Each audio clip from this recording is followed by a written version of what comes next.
विलंब हो गया। अरे बहू सो रही है, ये सोने का समय है, क्यों है इतना भेद? बेटी की दामाद सुनता नहीं है तो वो नालायक है। बेटी का दामाद बेटी की बात दामाद नहीं सुनता तो वो नालायक है, वो अच्छा नहीं है। और बहू की बात यदि बेटा सुने तो गुलाम है। कैसी मानसिकता है हमारी, इसको हमें बदलना होगा। बहू नहीं हम बेटी लाए हैं, बहू नहीं हम बेटी लाए हैं, बेटे को दे के आए हैं और बेटी को लेकर के आए हैं। ये मानसिकता, ये सोच बनाइए। परिवार में कभी फिर कलह हो ही नहीं सकता, कभी कलह नहीं हो सकता, कभी तुम्हारे परिवार में कोई दुख आ ही नहीं सकता है। और सुनो, तुम सुखी रहना चाहते हो, व्यासपीठ से मैं आपको कहता हूं, किसी के पास कुछ नहीं है, तुम सुखी रहना चाहते हो तो अपने चाहते हो कि हमारे यहाँ लक्ष्मी आए, धन बढ़े, तो सुनो, जो घर की लक्ष्मी है पहले उसका सत्कार करना शुरू कर दो, सम्मान करना शुरू कर दो, फिर देखो लक्ष्मी की कृपा कैसे नहीं होती है, होगी ही होगी। हम अपने घर की लक्ष्मी को पग पग पर अपमानित करते हैं, अपमान करते हैं उसका, फिर कहते हैं लक्ष्मी की कृपा नहीं, कैसे होगी कृपा भी? महाराज जनक दशरथ जी से अब मिले और दशरथ जी से मिलकर के प्रणाम किया, कहा महाराज मैं तो सदा छोटा ही रहूंगा, मैं बेटी वाला हूं, कोई गलती हो तो क्षमा करना। करही जोग जोगी जेह लागी, को मोह ममता दुत्यागी, राम करो के भांति प्रशंसा, मुनि महेश मन मानस हंसा, मुनि महेश मन मानस हंसा। मेरा धन्य कुल धन्य हो गया, मेरी मिथिला नगरिया धन्य हो गई। जिस राजा का राज दसों दिशाओं में हो, एक छत्र राज जिस राजा का हो, वो राजा दशरथ जो राम का पिता हो, जो ब्रह्म का पिता हो, वो मेरे छोटे से राज्य में आकर के रहा और मेरा आतिथ्य उसने स्वीकार किया। मेरा जीवन धन्य हो गया राजन, मुझे क्षमा करना, मेरे से कोई भूल हुई धन्य हो गया। सुनो, बेटी जब विदा होती है, पिता चाहे कितना भी बड़ा पैसे वाला है लेकिन उसके हाथ जुड़े हुए हैं, क्षमा कर देना, मुझे कोई गलती हुई हो तो आपकी आप भगत। महाराज जनक ने जैसे ही कहा, सुनो जितने भी बेटे वाले सुन रहे हैं, सीखो महाराज दशरथ से। महाराज दशरथ ने जैसे ही ऐसा बोला कि मैं धन्य हो गया, आपने कृतार्थ कर दिया, उपकार किया मेरे ऊपर, और जैसे झुकने लगे महाराज जनक दशरथ जी के सामने, दोनों हाथ पकड़ लिए, गले लगा लिया। दशरथ जी बोले, झुकने का पात्र तुम नहीं हो, प्रणाम तो मुझे करना चाहिए। धन्य कर दिया तुमने ऐसी 4 पुत्रियों को देकर के, जिससे मेरा कुल विभूषित हो जाए।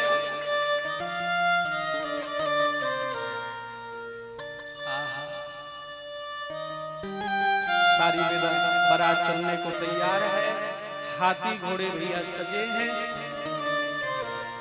अपनी जनक नंदनी को महाराज जनक लेकर के आए, पालकी में बिठाया।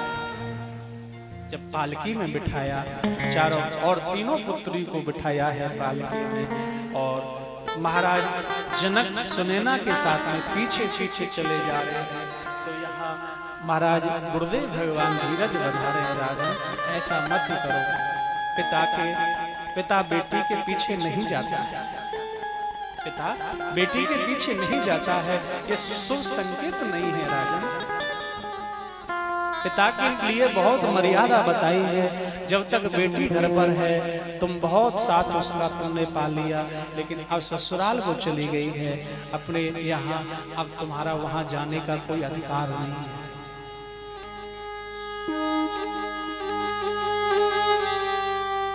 एक बात और कहूं, शास्त्र सम्मति ही कहूंगा, शास्त्र के विरुद्ध नहीं कहूंगा। आज हमारे पढ़े लिखे समाज में क्या हो गया है, बेटी के घर जाते हैं, वहां रुकते हैं, वहां फिर भोजन करते हैं। भैया शास्त्र में सहस्र वर्णन लिखो है, बेटी के यहाँ का यदि अन्न खाया तो समझो मल भक्षण किया है, मल भक्षण किया है।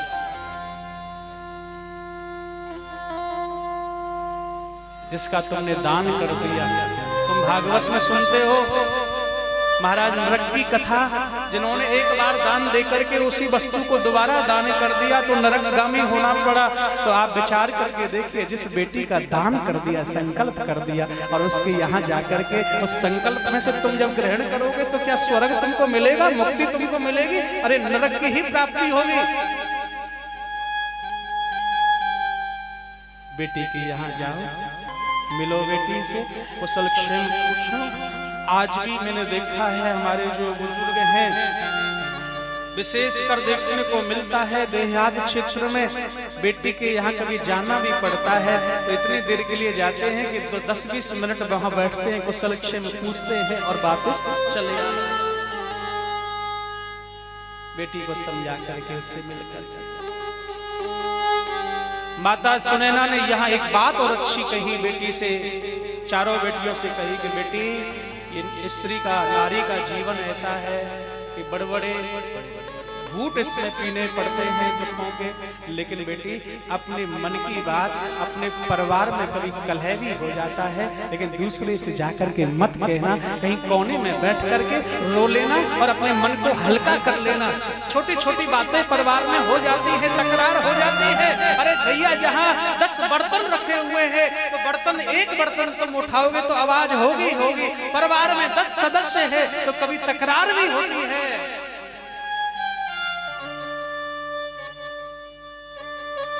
तुमने देखा होगा अपने घरों में भी, माँ को देखा होगा, बहन को देखा होगा, जेठानी को कोई बात हो गई, रोती रहेगी, काम करती रहेगी। ये स्त्री को सहने की क्षमता भगवान ने, ईश्वर ने दी है, ये पुरुष को नहीं दी। वो बोल करके भड़ास निकाल लेता है, लेकिन ये स्त्री ऐसी जाई है भगवान ने, ये रोकर ही किसी से कहती नहीं, अपनी भड़ास को निकाल लेती है।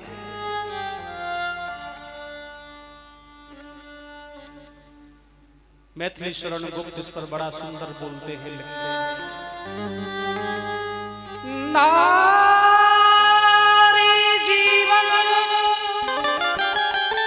हाय तुम्हारी नैनों में नीर। कैसा जीवन है नारी का, जो आंखों में पता नहीं आंसू कब टपक जाए, भरे ही रहते हैं, कभी खुशी के तो कभी गम के, ये आंसू कभी सूखते नहीं हैं। लेकिन सुनो, आपको ये भी संकेत कर दूं कि माताओं के लिए कि तुम्हारे आंसू निकल जाते हैं तो ये कलेजा थोड़ा हल्का हो जाता है, और इन भाइयों के आंसू नहीं निकलते इसलिए तो हार्ट अटैक ज्यादा होता है। क्यों? आंसू निकालने में शर्म आती है। अरे पागलों, दुनिया के सामने शर्म आ रही है तो हनुमान जी के सामने बैठ करके आंसू निकाल के हृदय को हल्का कर लो, इससे बीमारी से, मरने से तो बच जाओगे।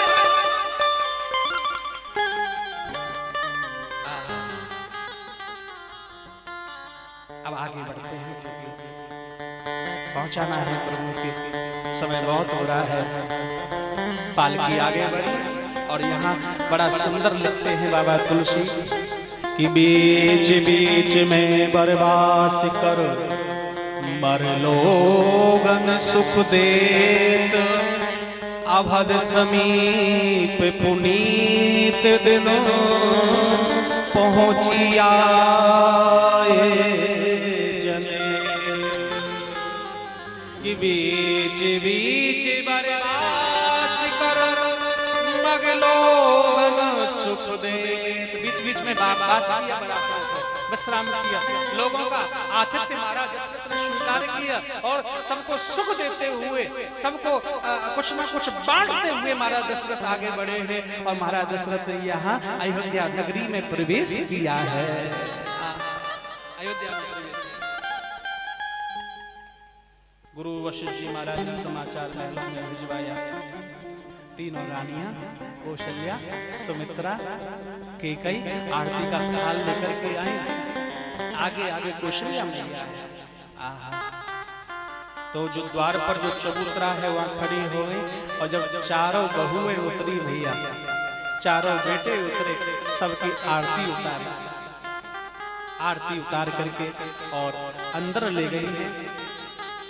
अवध में बहुत आनंद है, खूब आनंद मनाया जा रहा है कि करही आरती बारही बारा, प्रेम प्रमोद कहे को पारा। कि करे आरती बारही बारा, प्रेम प्रमोद कहे को पारा। सबको बड़ा प्रेम आनंद है, आनंद के अश्रु प्रवाहित होने लगे हैं। अब अंदर ले गई है और जाकर के बिठाया है, जलपान कराया। सबने मिलकर के साथ साथ भोजन किया है। सबने मिलकर के साथ साथ भोजन किया है। तो महाराज दशरथ, महाराज जनक का आतिथ्य जो उन्होंने किया, सारी बात सुना रहे हैं। और सुनाते सुनाते महाराज दशरथ के प्रेम को सुनाते, महाराज जनक के प्रेम को सुनाते सुनाते महाराज दशरथ भी अधीर हो जाते हैं, आंखों से आंसू बरसने लग जाते हैं। धन्य है महाराज जनक, जिन्होंने कितना सुंदर हमारा स्वागत किया। सजा दो घर को गुलशन सा, मेरे सरकार आए हैं। सजा दो घर को गुलशन सा, मेरे सरकार आए हैं। सजा दो घर को गुलशन सा, मेरे सरकार आए हैं। सजा दो घर को गुलशन सा, मेरे सरकार आए हैं। सजा दो घर को गुलशन सा, मेरे सरकार आए हैं। मेरे सरकार आए हैं। मेरे सरकार आए हैं। मेरे सरकार आए हैं। मेरे सरकार आए हैं। मेरे सरकार आए हैं। लगे कुटिया भी दुल्हन सी, लगे कुटिया भी दुल्हन सी, मेरे सरकार आए हैं। सजा दो घर को गुलशन सा, मेरे सरकार आए हैं। उठाइए दोनों हाथ, बड़े हाथ से। हरि बोल।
बिछा दो अपनी पलकों को, बिछा दो अपनी पलकों को।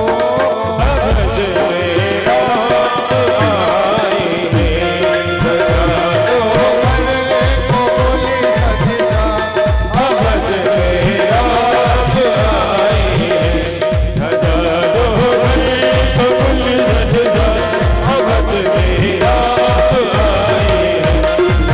दो मन को बोले सजसा, अवध में राम आए हैं, सजा दो मन को बोले सजसा, अवध में राम आए हैं, सजा दो मन को बोले सजसा, अवध में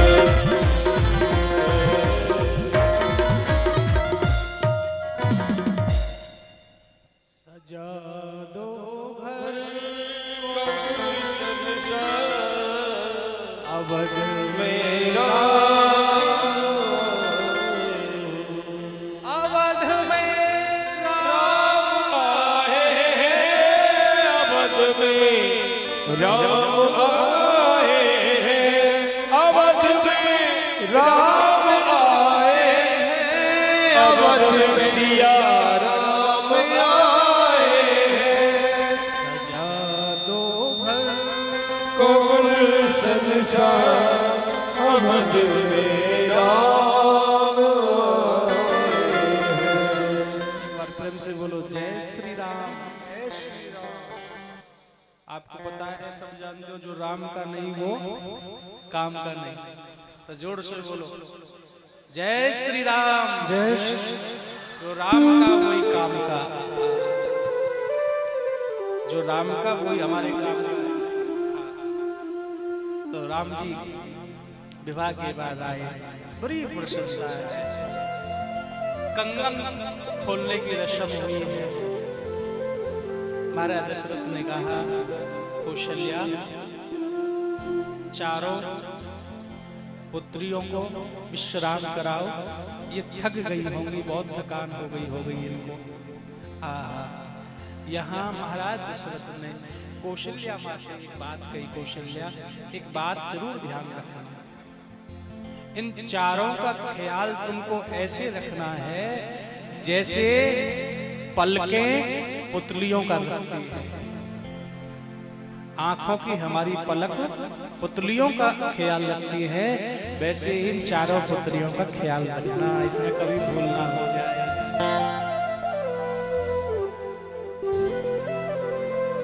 कोई वस्तु हमारी आंख की तरफ आ रही है तो हमें आंख बंद नहीं करनी पड़ती, पलक हमारी अपने आप बंद हो जाती है। ऐसे ही अपने घर की जो भैया बहू बेटियां हैं, वो इज्जत है अपने घर की, तो ऐसे ही उनको ख्याल रखना चाहिए। और आज को समय ऐसो है कि बड़ो सचेत हमको रहना चाहिए कि हमारी बेटी कहाँ जा रही है, किस समय आ रही है, हर स्थिति को अवगत करते रहना चाहिए। तो कौशल्या से कहा ध्यान रखना है, बिल्कुल कोई इसमें भूल नहीं हो। कौशल्या ने कहा नहीं महाराज, आप ऐसे कभी भी आपको नहीं सुनने को मिलेगा कि कहीं इन तीनों को कष्ट हो।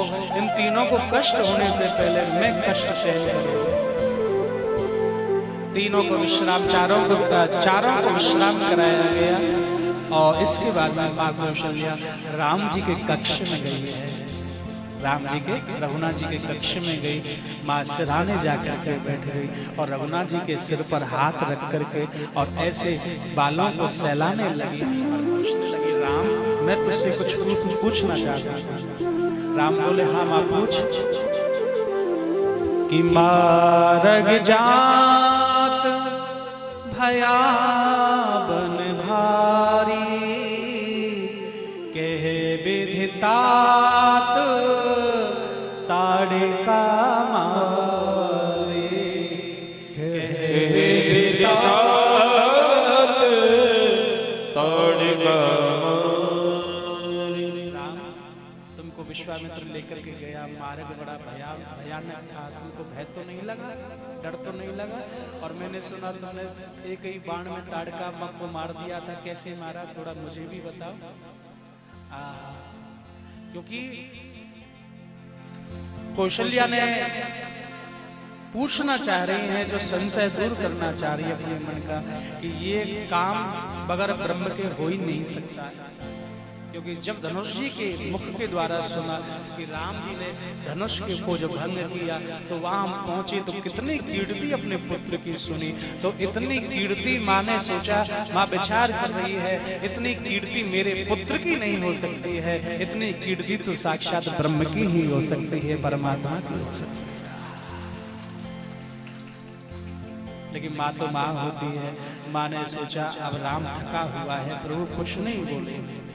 सकल अमानुष कर्म तुम्हारे, केवल कौशिक कृपा सुधारे। यह माँ ने पूछा, राम तुमने ताड़का को मार दिया, धनुष को तोड़ दिया, तो लेकिन माँ देखो, माँ कितनी सचेत होती है। कौशल्या माँ को कितनी सचेत है कौशल्या माँ।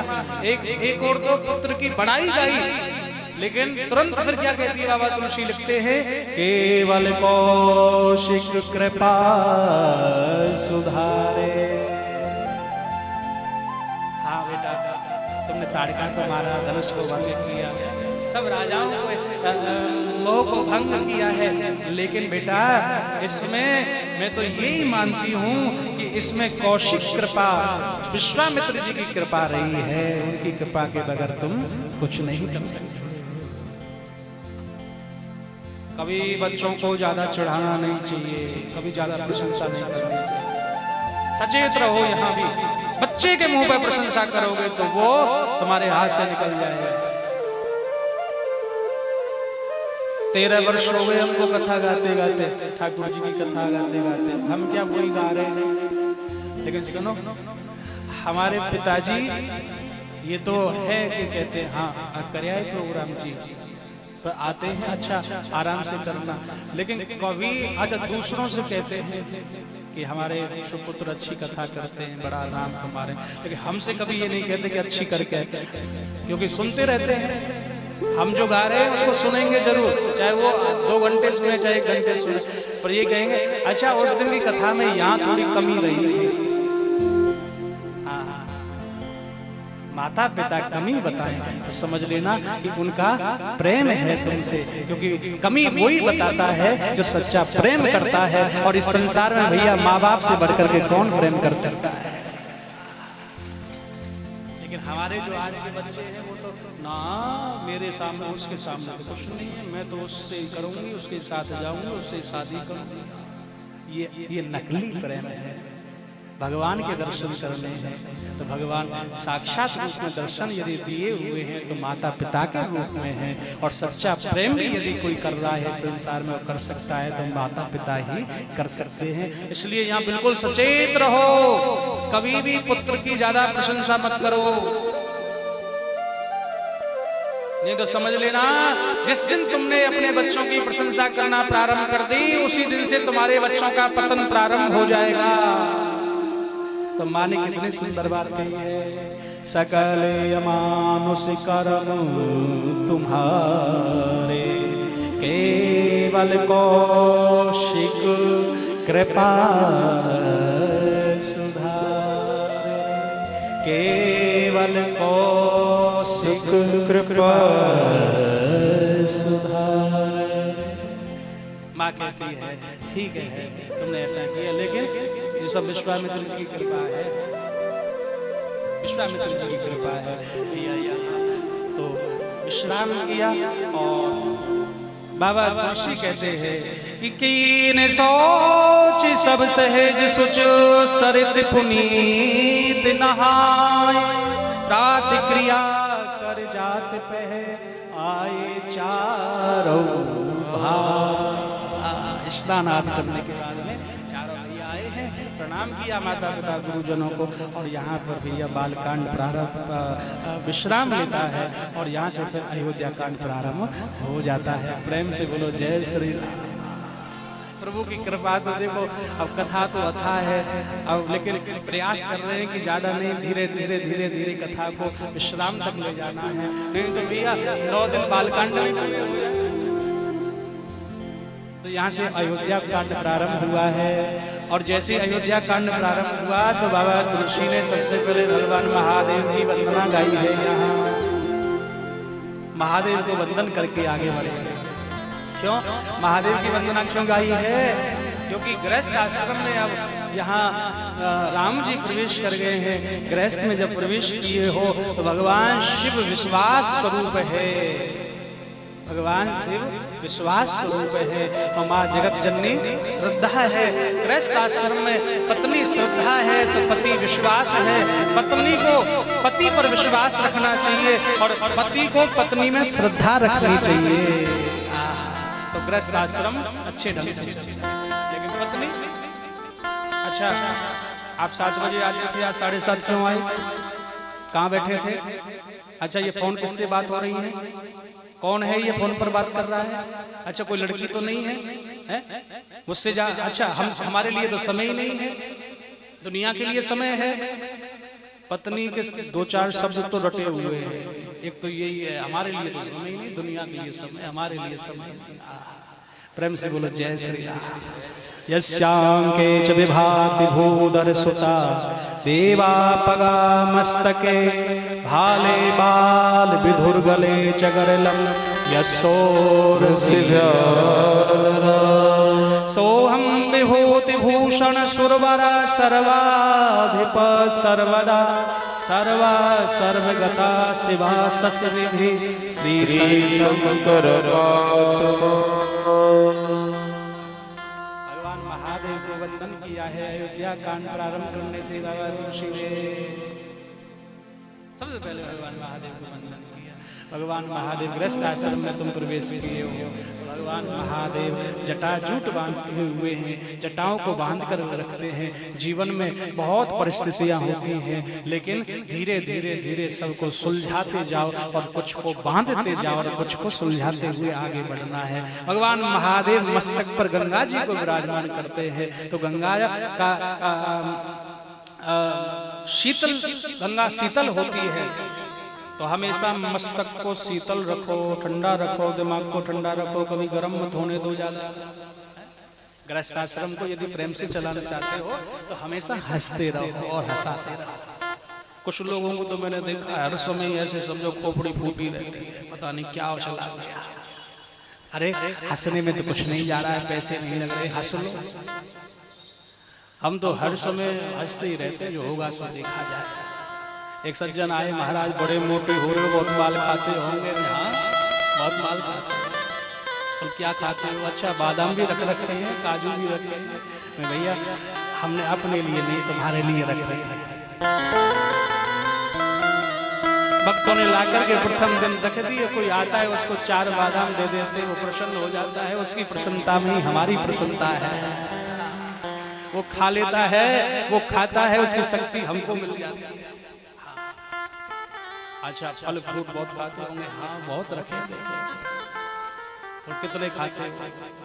बोल हम तो खिलाते हैं, खाते नहीं, क्योंकि जो आनंद खाने में नहीं, वो जो खिलाने में है। जो खिलाने वो आनंद खाने में। सुनो, शरीर हिष्ट पुष्ट तभी रहेगा कितना भी खा लो, लेकिन हर समय ऐसे करो माथा फूटा रहे, कुछ अंग नहीं लगेगा।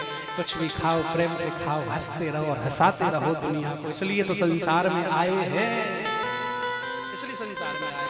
अरे विचार करके देखिए, तुम ही विचार कीजिए अपने ऊपर।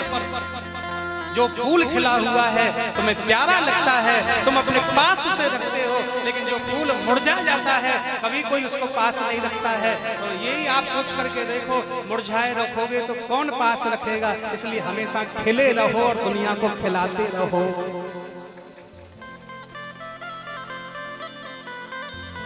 तो हमेशा ठंडा रखो। उसके बाद में भगवान महादेव गले में विष धारण करते हैं। तो हमेशा भगवान ये कह रहे हैं कि कोई बुरी बात है उसको ना उगलो बाहर और ना पेट में रहने दो, नहीं तो अपच हो जाएगी। गले तक ही सीमित रहने दो। हमेशा मीठा बोलो। ऐसी वाणी बोलिए मन का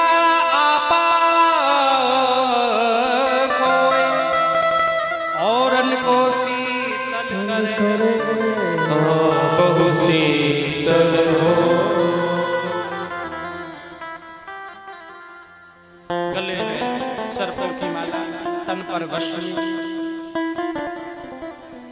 ये चमक क्रीम पाउडर लीपा पोती से नहीं बढ़ती।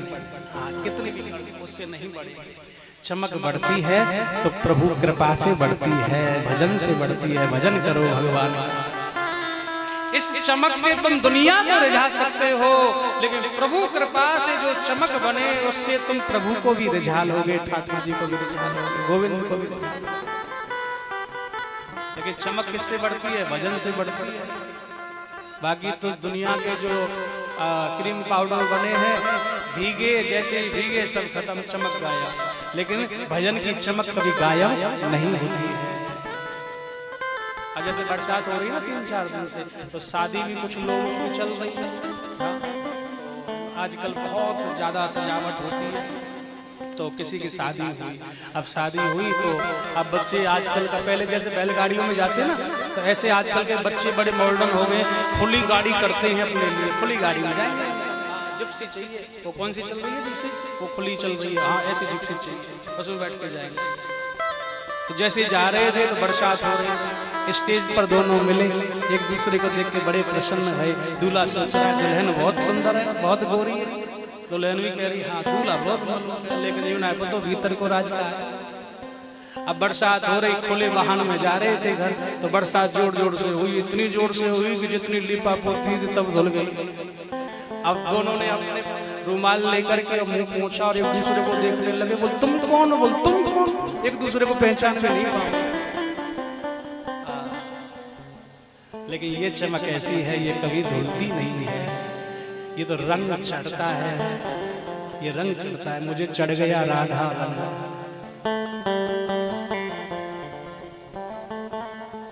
ये रंग चढ़ाया जाता है।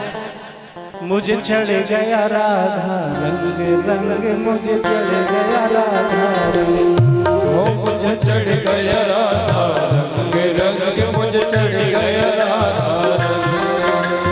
चढ़ गया राधा रंग, रंग मुझे चढ़ गया राधा रंग। हो मुझे चढ़ गया राधा रंग, रंग मुझे चढ़ गया राधा रंग।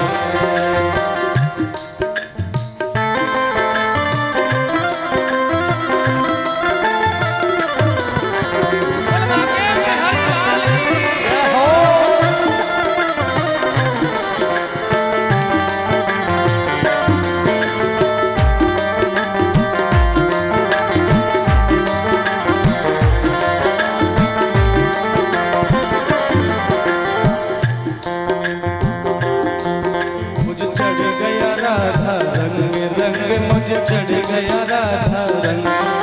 ऐसी कृपा बरसाई है, ऐसी कृपा बरसाई है, मुझे नाम की मस्ती छाई है, मुझे नाम की मस्ती छाई है, हो मुझे नाम की मस्ती छाई है। मुझे नाम की मस्ती छाई है। हम हो गए राधा रानी के, हो गए राधा रानी के, वृंदावन की महारानी के, वृंदावन की महारानी के, हो वृंदावन की महारानी के। वृंदावन की महारानी के। अब कोई करो ना तंग तन, मुझे चढ़ गया राधा रंग, रंग मुझे चढ़ गया राधा रंग। मुझे चढ़ गया राधा रंग, रंग मुझे चढ़ गया राधा रंग।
मुझे चढ़ गया राधा, रंग रंग मुझे चढ़ गया राधा।